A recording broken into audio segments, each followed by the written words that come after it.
Salibonani bafundi bogwalo lokuqala emfundweni yaphezulu. Ngiyalamukela njalo kuzifundo elizethulela ngabe-EduWave. Isifundo senu lisethulelwa ngunkosikazi Doreen Mhlophe. Ngihamba labangani benu, uThemba loSiphiwe. Bingelelani abangani benu bantwabami. Salibonani bangani, nginguThemba. Salibonani bangani, ngingusiphiwe. Bafundi, asingalibali ukuphatha usiba lokubhalisa kanye logwalo lokubhalela. Bazali lababalisi, ngiyalicela ukuba lincedise abantwana abangabe bebhekane lenhlupho ezitshiyeneyo. Abantwana abazwela khatshana abahlaliswe eduze lezigxingi zomsakazi ukuze bezwe kuhle.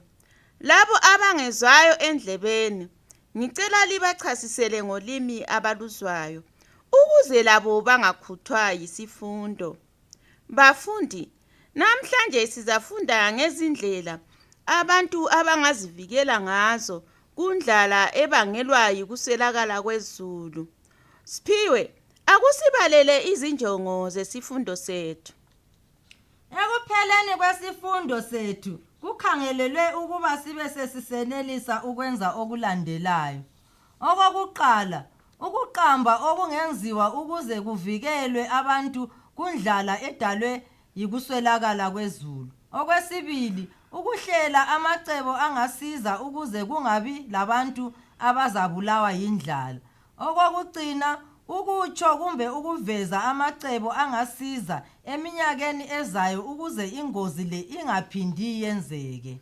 Bafundi, ukungani kwezulu osekusenzeka kule iminyaka sekufana lesilonda esifuthela wonke umuntu. Sekudale indlala ezaqeda abantu.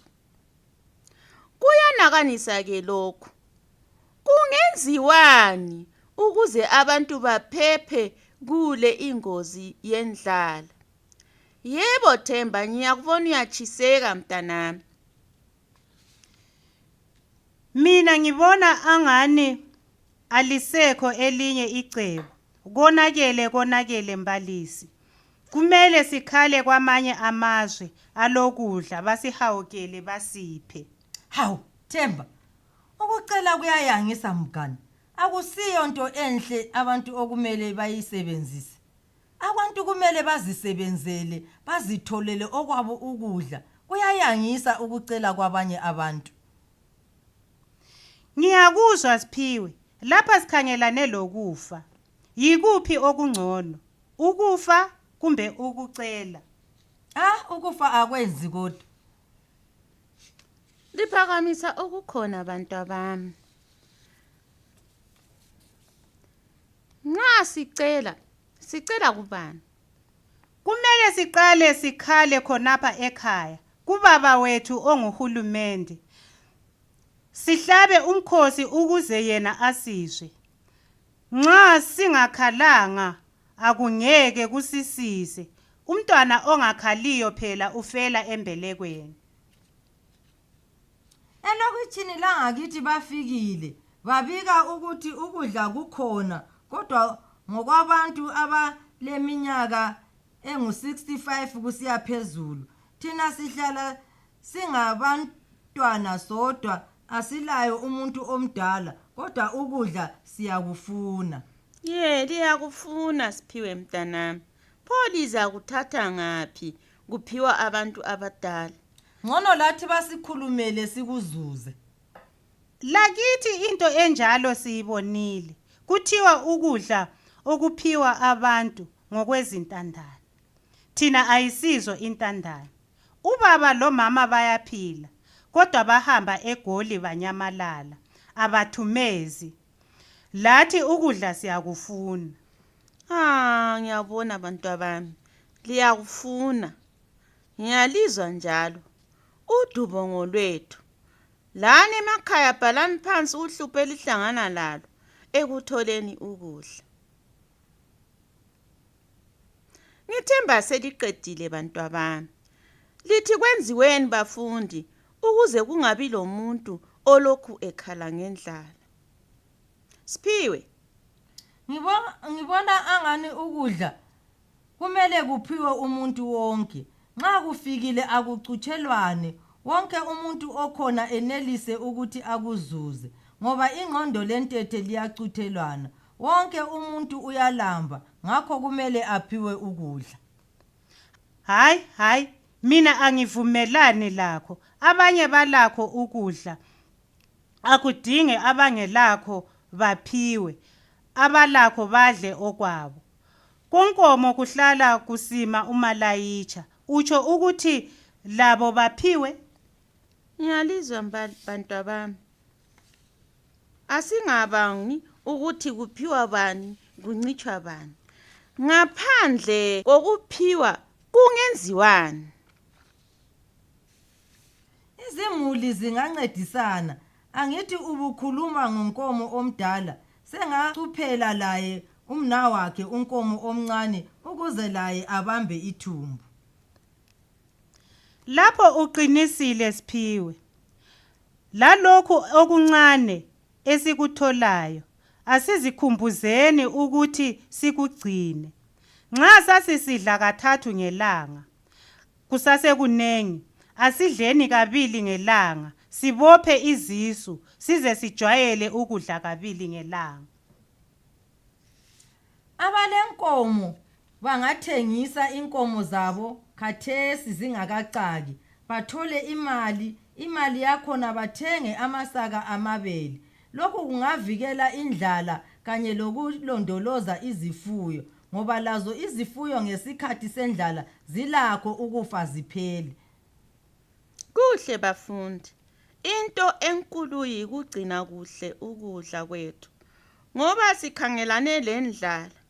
Ngithemba abafundi abasemakhaya lani lihamba lathi. Ngizwile liyakuzonda ukucela. Singenzani ukuze nxa lingekho izulu ngeminye iminyaka singaceli, sizilimele okwethu? Ukucela kuvele kubi bafundi. Njengoba sitshilo, sithe sicela ngoba kasiselalo elinye icebo. Kodwa ke njengoba sesisazi ukuthi ukungani kwezulu lokhu sokuyinsakavukela, sokumele sidinge amanye amacebo azasincedisa ukuthi sithole ukudla ngaphandle kokucela. Singenzani Themba? Singazilimela ngokuthelezela mbalisi. Kumele abalimisi basifundise izindlela zokulima sithelela. Sifunde njalo izindlela zokugcina ubumanzi phansi ezinjengokuthelela emifolweni lokuvala ngamahlamvu ukuze ubumanzi buhlale isikhathi eside. Kuqondile lokho Themba. Siyakuzwa, kanti ukuthelela lokho kwemifolweni kunceda ngani? Ngangizwe mina abalimisi besithi nxa singathela amanzi emfolweni, lowu amanzi ayahlala isikhathi eside abambe ubumanzi. Ngike ngakhangela amatamatisi eliwalimileyo engadini yenu ye-agriculture. Mahle kakhulu lanxa kutshisa nje. Ngenxa yokuthi lenzeni bafundi? Libumbe imibundu bese lithela amanzi phakathi. Kuhle bafundi lokho elikwenzayo. Siphiwe, wena uthini? Mina ngithi kungangcono ngesikhathi esizayo. Kumele sihlanyele amabele la avuthwa masinya. Singahlanyeli umumbu wodwa. Kungcono ukudla isitshwala samabele kumbe esenyawuthi kulokuswela isitshwala. Sokumele sijayele ukudla okukhona. Asilimeni amabele ngoba wona ayenelisa ukumelana lelanga. Kuhle bafundi, lilethe amacebo amahle kakhulu. Lani emakhaya lisebenzile. Kumele vele sisebenze. Singajwayela ukucela, sizatshona sesingabacelileyo izinsuku zonke. Ikanti-ke kumele sivuke sizenzele. Abacelayo, nxa singacela sisesengabantwana singaka, sizakwakha isizwe esithanda ukucela, esingakwaziyo ukuzisebenzela. Sizazisebenzela bafundi bami.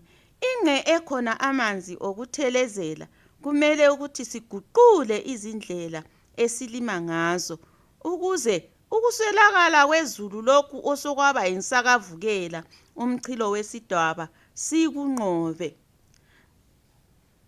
Isifundo sethu siphelela lapha bafundi. Ake lisale lidingisisa ngezinye izindlela zokudinga ukudla ngesikhathi sendlala. Kusifundo esizayo sizabhala inkondlo. Lisale lidingisisa ngenkondlo lokuthi ibhalwa njani.